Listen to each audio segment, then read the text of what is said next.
والسلام على سيد المرسلين وعلى آله وصحبه أجمعين. أما بعد، أعوذ بالله من الشيطان الرجيم. بسم الله الرحمن الرحيم.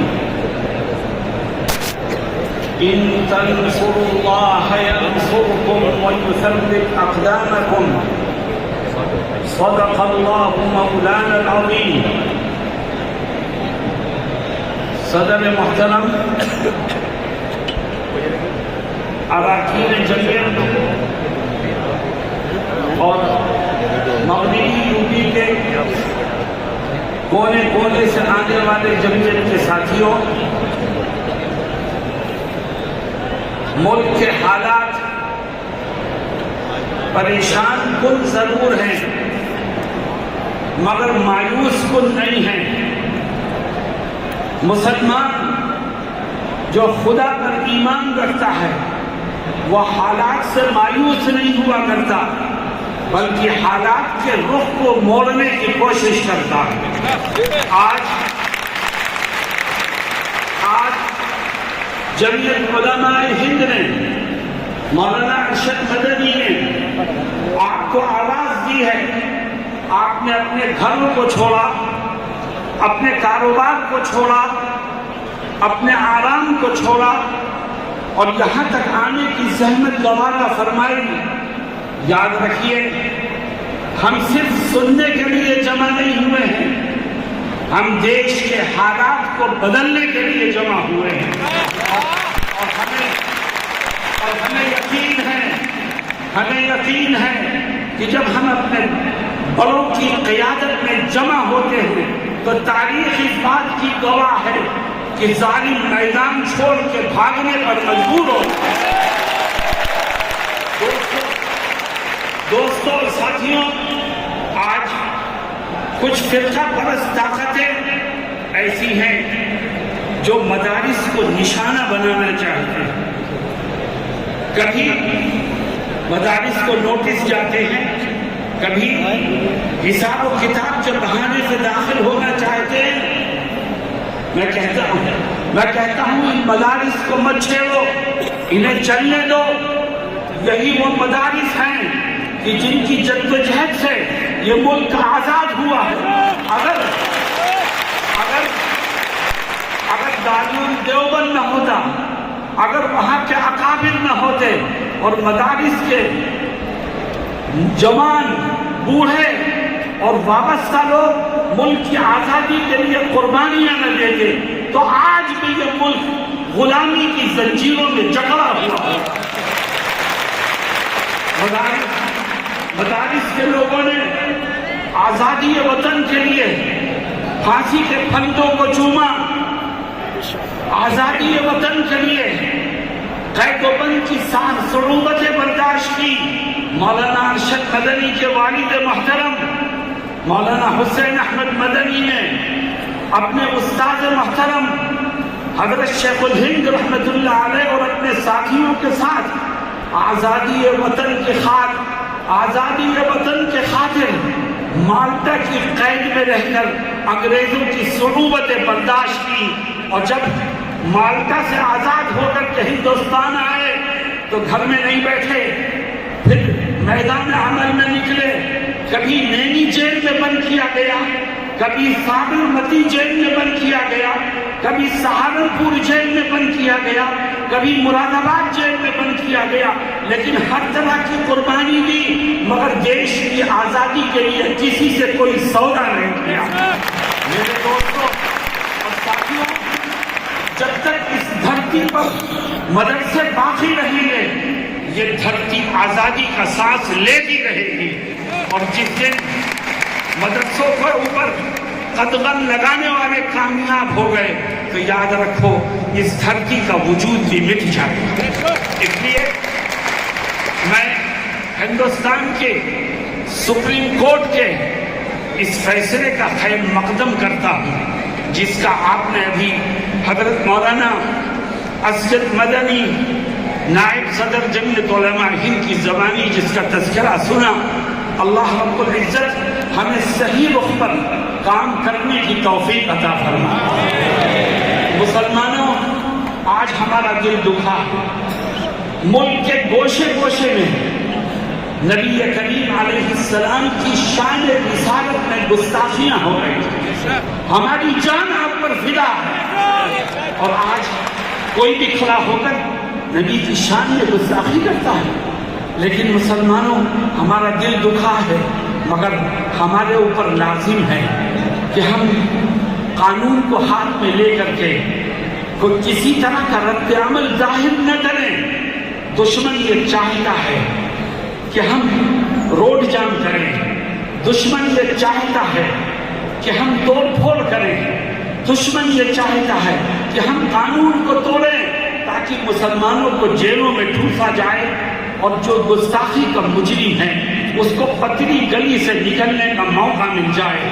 آؤ، جمعیت علماء آپ کو آواز دیتی ہے، اور کیا کہتی ہے جمعیت؟ میں اس جلسے کی تیاری میں ایک ضلع میں گیا تھا، تو مجھ سے ایک ساتھی نے عجیب بات کہی، کہنے لگے کہ ہمارے ہاں ایک شخص نے نبی کی شان میں گستاخی کی، تو ہمارے پاس انٹیلیجنس کے لوگوں کا فون آتا ہے اور وہ پوچھتے ہیں کہ آپ کیا کر رہے ہیں؟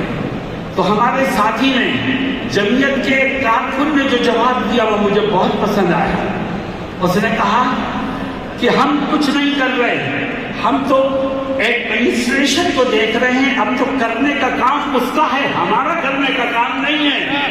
ہم دیکھیں گے آپ مجرم کو پکڑتے ہیں کہ نہیں پکڑتے، ہم دیکھیں گے کہ آپ اس کے اوپر سخت قسم کی دھارا لگاتے ہیں کہ نہیں لگاتے، ہم دیکھیں گے کہ آپ اس کے خلاف صحیح طور پر کارروائی کر رہے ہیں کہ نہیں کر رہے ہیں، اور اگر نہیں کریں گے آپ تو ہم قانونی طور پر ایسے تمام مجرموں کو کیفر کردار تک پہنچانے کی بھرپور کوشش کریں گے اور کرتے رہیں گے۔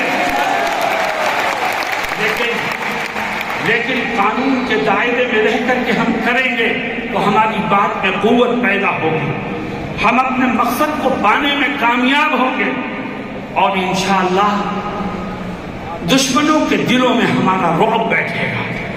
میرے دوستوں اور ساتھیوں، نبی کریم صلی اللہ علیہ وسلم کی تعریف خود اللہ رب العزت نے فرمائی ہے، اور آپ کی شان اللہ کے بعد سب سے بڑی شان ہے۔ اللہ ہمیں آپ کی عزت اور دنیا والوں کو آپ کا احترام کرنا سکھائے۔ یاد رکھو مسلمانوں، اسلام ہمیں اجازت نہیں دیتا کہ ہم کسی کے دھرم گرو کو برا کریں، اسلام ہمیں اجازت نہیں دیتا کہ ہم کسی کی خدا کی شان میں گستاخی کریں، اسلام ہمیں اجازت نہیں دیتا کہ ہم کسی کی کتاب کے لیے، کسی کی مذہبی کتاب کے لیے کوئی غلط بات اپنی زبان سے نکالیں۔ اللہ قرآن میں کیا کہتا ہے؟ اللہ فرماتا ہے وَلَا تَسُبُّوا الَّذِينَ يَدْعُونَ مِن دُونِ اللَّهِ، اللہ کہتا ہے وہ لوگ جو خدا کے سوا کسی اور کو خدا مانتے ہیں، ان کے باطل خداؤں کو برا مت کہو، اس سے نفرتیں بڑھیں گی، اس سے اختلافات بڑھیں گے، اس سے دوریاں بڑھیں گی۔ تم تو اپنے خدا کا صحیح پرچار کرو، اللہ ان کے دلوں کو پھیر دے گا۔ میرے دوستوں، میں گورنمنٹ آف انڈیا سے یہ درخواست کروں گا اس کنونشن کے مادھیم سے کہ شان رسالت میں گستاخی کرنے والے کو ملک کے کانسٹیٹیوشن میں جو سزا لکھی ہے وہ سزا دینا۔ اگر قانونی سزا ملنے لگے تو کسی دشمن کو زبان کھولنے کی جرأت نہیں ہوگی، اور انشاءاللہ ہمارا یہ دیش امن و امان کا گہوارہ بن جائے گا۔ آج گورنمنٹ کی کرسیوں پر بیٹھے ہوئے لوگ اور ایڈمنسٹریشن کے ذمہ دار اپنی ذمہ داری کو ادا کرنے میں کوتاہی کر رہے ہیں، تبھی ایک کے بعد ایک شان رسالت میں گستاخی کی ہمت کرتا ہے۔ میرے دوستوں اور ساتھیوں، اس دیش کا آئین سیکولر آئین ہے، کچھ طاقتیں ایسی پیدا ہو گئی ہیں جو اس دیش کے سیکولر آئین کو ختم کرنے کی بات کرتی ہے۔ یاد رکھو، اگر اس دیش میں ہندو، مسلمان، سکھ اور عیسائی آپس میں بھائی بھائی بن کر رہ سکتا ہے تو وہ صرف اس کے سیکولر آئین کی وجہ سے رہ سکتا ہے۔ جب تک سیکولر آئین باقی ہے یہ دیش میں ہندو مسلم کی یکتا بھی باقی ہے، جب تک سیکولر آئین باقی ہے یہ گنگا جمنی تہذیب بھی باقی ہے، جب تک سیکولر آئین باقی ہے تو اس دیش میں پیار و محبت کے دیپ جلتے رہیں گے۔ اور جب اس کا سیکولر آئین خطرے میں آئے گا تو صرف مسلمان ہی خطرے میں نہیں آئے گا بلکہ یہ دیش خطرے میں آئے گا اور دیش کی ہر چیز ختم ہو جائے گی۔ ہندوستان کا جمہوری آئین ہی وہ چیز ہے جس نے اس ملک کو پیار و محبت کا نعرہ دیا ہے۔ ہندوستان کا جمہوری آئین ہی وہ چیز ہے جس کی وجہ سے ایک طرف مسجد سے اللہ اکبر کا نعرہ بلند ہوتا ہے تو دوسری طرف مندر سے بھجن گایا جاتا ہے، گرجا سے وہ اپنی مذہبی عبادت کرتے ہیں اور سکھوں کے گردوارے سے وہاں مذہبی نعرے رکھتے ہیں۔ یہ اس کا ایک خوبصورت گلدستہ ہے جو میں نے آپ کے سامنے پیش کیا۔ جمعیت علماء آپ کو آواز دیتی ہے اور اس لیے کہ تاکہ ملک کے میں رہنے والوں فرقہ پرستوں تک یہ بات پہنچا دی جائے کہ یہ ملک رہے گا تو جمہوری آئین اور سیکولر دستور کے ساتھ رہے گا اور ہم اپنے بزرگوں کے بنائے ہوئے آئین سے چھیڑ چھاڑ کسی کو نہیں کرنے دیں گے۔ ہمارے بزرگوں نے اس کو بنانے میں قربانیاں دی ہیں، ہم اس سیکولر آئین کی حفاظت کریں گے انشاءاللہ۔ اور آخری بات ملک میں جگہ جگہ وقف پراپرٹی موجود ہے۔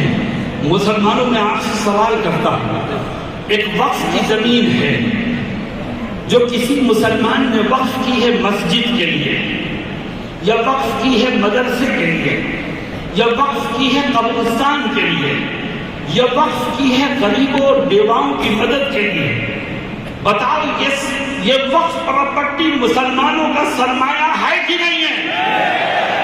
ہم اس میں کسی کی مداخلت برداشت نہیں کریں گے۔ یہ وقف پراپرٹی مسلمانوں کا سرمایہ ہے، اس کی دیکھ ریکھ بھی مسلمان ہی کرے گا اور اس سے فائدہ بھی مسلمان ہی اٹھائے گا۔ ہاں، اگر کہیں کسی وقف پراپرٹی کے ساتھ چھیڑ چھاڑ ہو رہی ہے، کوئی اس کا مس یوز کر رہا ہے، کوئی اس کا غلط استعمال کر رہا ہے تو ملک میں قانون بنا ہوا ہے، آپ مجرم کو پکڑ کے سزا دیجیے، لیکن اس کا مس یوز ہونا، اس کے مس یوز کو بہانہ بنا کر قانون کو بدل دینا اور اس میں غیروں کو داخل کر دینا، یاد رکھو یہ جو وقف بورڈ ترمیمی بل آیا ہے اس سے وقف بورڈ کے مس یوز کو ختم نہیں کیا جائے گا بلکہ اس کی بربادی کے مواقع اور بڑھتے چلے جائیں گے۔ اس کو ہم کسی طور پر برداشت کرنے کو تیار نہیں ہیں۔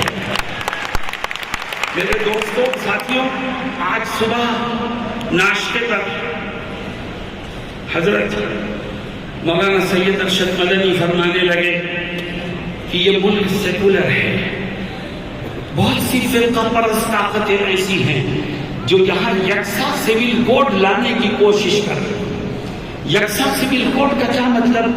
مسلمان اپنے دین و دھرم کو، اپنے مذہبی اور آئینی قوانین کو چھوڑ کر کے ملکی قوانین کے پابند ہوں گے، سکھ ملکی قوانین کے پابند ہوں گے، عیسائی ملکی قوانین کے پابند ہوں گے، ان کے مذہبی قوانین اور ان کا مذہبی تشخص ختم ہو جائے گا۔ مسلمانوں، اعلان کرو کہ ہم اپنی ہر چیز قربان کر سکتے ہیں مگر اپنا دین و ایمان قربان کرنے کو کسی طرح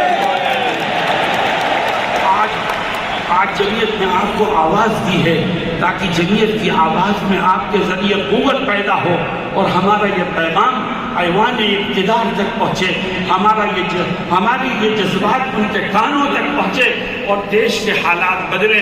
مجھے امید ہے کہ ہم نے اور آپ نے کوشش کی ہے، کوشش کرنا ہمارا کام ہے کامیابی دینا خدا کا کام ہے، انشاءاللہ وہ کامیابی دے گا اور حالات بدلیں گے۔